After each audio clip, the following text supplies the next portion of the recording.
శత్రువులు అసురులు కారు.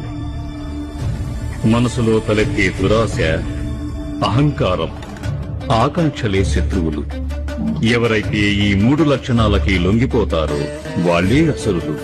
లోకంలో ఈ అవలక్షణాలు ఉన్నంతకాలం లోకానికి ఏదో ఒక ఆపద కలుగుతూనే ఉంటుంది. లోకంలో ఐకమత్యం ఉండదు, సమానత్వం ఉండదు. లోకం విభజించబడే ఉంటుంది, ఘర్షణ జరుగుతుంది. ఈ సృష్టిలో కేవలం బలవంతులే ఘనతని నిరూపించుకోగలుగుతారు. వారు నిర్బలుల మీద దురాగతాలకు పాల్పడుతూనే ఉంటారు. వారు సాధించిన శక్తులతో భ్రమలో పడి తామే భగవంతులమనుకుంటారు. అలాంటి వారిని నశింపజేయడానికి భగవంతుడు ఏదో ఒక అవతారం దాలుస్తూనే ఉంటాడు.